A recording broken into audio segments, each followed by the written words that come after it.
And what does Maitreya promise? What does he want to achieve? What are his goals? Well, if you look at the word Share International, which is the name of the site, if you read what he says, he wants the world resource sharing of the world. He doesn't want there to be any, supposedly, any inequalities of the world. You look at what he says that he is. He says that he is the Christ that the Christians are expecting, the Messiah the Jews are expecting, the fifth Buddha the Buddhists are expecting, Krishna the Hindus are expecting, and Imam Mahdi that the Muslims. So he's kind of everything rolled up into one. He's like the total package. He's going to give and be able to unite and put all of the various and different religious systems, the major religious systems, all on the same page.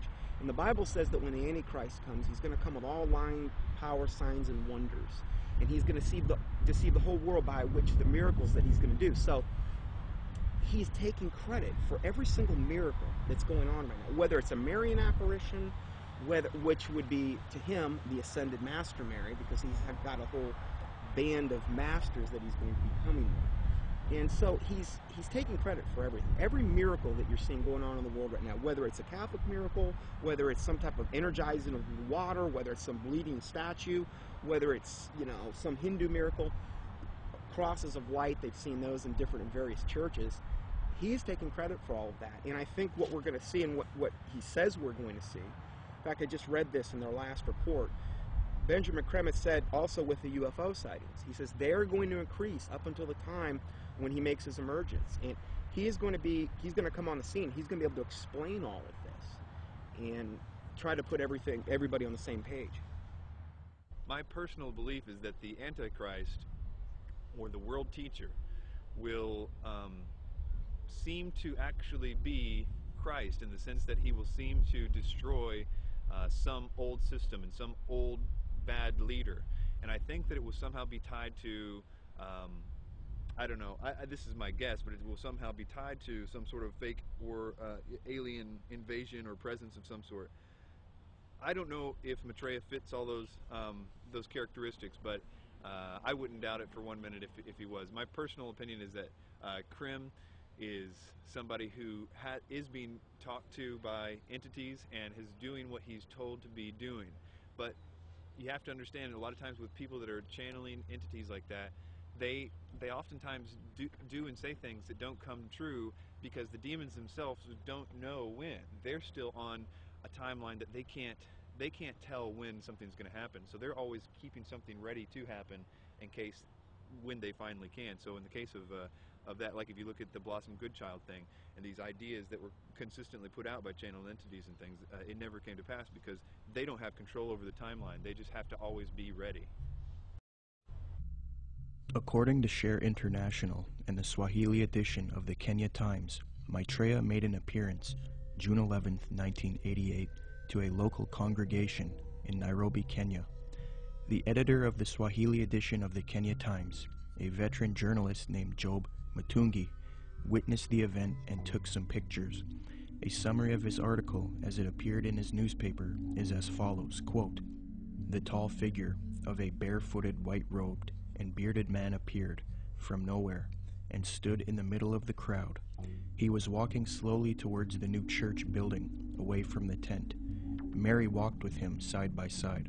I stared at the stranger without blinking, wafted on top of his turbaned head, his feet, and his entire body.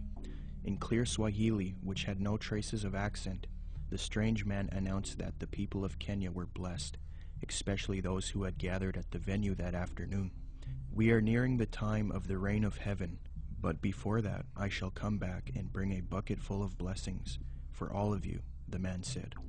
A bucket full of blessings is a reference to the astrological symbol for the age of Aquarius. Aquarius is depicted as a man carrying a pitcher of water in the zodiac. But continuing with the article, quote, "It took the crowd nearly 20 minutes to recover after the man left the meeting in a car belonging to a Mr. Gurnam Singh, who offered to give him a lift. But it will probably take Mr. Singh his lifetime to recover from the shock he got 2 minutes later. On reaching the bus terminus, the man informed Mr. Singh to stop the car. On getting out, he walked a few paces beside the road and simply vanished into thin air. New Age expert and attorney Constance Cumby, author of The Hidden Dangers of the Rainbow, had stumbled onto this Maitreya figure in her research in the 80s. Her book, published in 1983, was the first book to give a full expose on Maitreya and Benjamin Creme. On page 21, she notes a Denver Post interview conducted by Jack Kissling speaking to Benjamin Creme, quote, "Won't the advent of a single world religion annoy the hierarchies of all the current Orthodox religions?" I asked. "More than that," he said with a smile. "They will be shocked. I dare say they will be among the last to accept the Christ." But according to Kissling, Creme said confidently, "It will come because it must. We will begin to live," he said, "as potential gods," unquote. Constance Cumby also notes that Creme is a Luciferian by citing a WLAC radio interview, quote, "In a November 9, 1982 radio interview over WLAC, Nashville, Benjamin Creme told the entire Bible Belt that Lucifer came to planet Earth from planet Venus 18.5 million years ago and made the supreme sacrifice for us," unquote. Constance Cumby had direct contact with Benjamin Creme face-to-face in Detroit, Michigan. I had the opportunity to meet this brave woman, and she showed me the place in which she had attended a lecture by Benjamin Creme.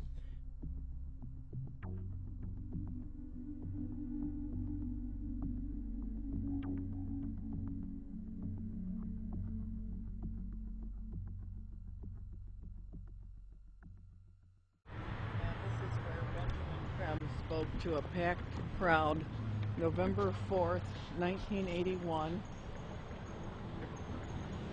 and Bread for the World was out there, had tables, Oxfam, every group you could think of was sitting out there.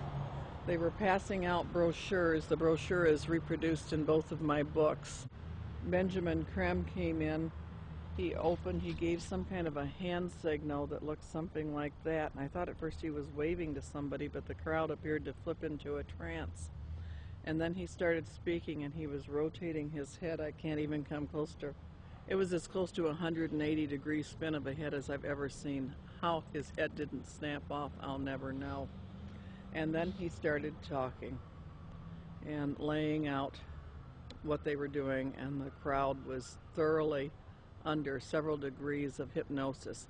I knew many people in that crowd from political circles and social circles in Detroit for many years, and I talked to some of them, and the common denominator was they had all been through one kind of mind control course or another, one type of New Age class or another.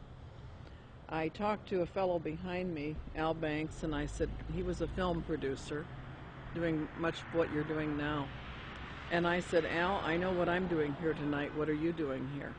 And he said, "Because, Connie," he said, "I'm taking a course in miracles at Unity." He said, "I've joined Unity. We're all required to take a spiritual growth class. I've taken a course in miracles. It was a class requirement that we be here tonight." And then he said, "You know, Connie, I would have thought a progressive person like you would have joined Unity a long time ago."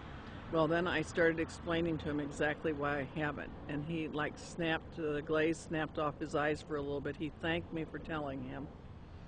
And then Creme came in and started doing his thing. And at the end of the evening, they had been promised an appearance by Maitreya, the Christ, channeled through Benjamin Creme himself, that Maitreya would speak through Benjamin Creme. And Benjamin Creme asked everybody to join in the recitation of the Great Invocation. I told the woman standing next to me, "I will not say the Great Invocation with you. I will say my own prayer." And she was a nice little prim, proper looking black lady, could have been active in any Black Baptist church in Detroit from her appearance. And she said, "No, that's all right, honey. We all have our own paths to God." I said, "The reason I will not say the Great Invocation with you, the scriptures clearly said that the Antichrist would come denying that Jesus was the Christ." I said, "Benjamin Creme has denied it all evening and said Jesus was not the Christ and this Maitreya was."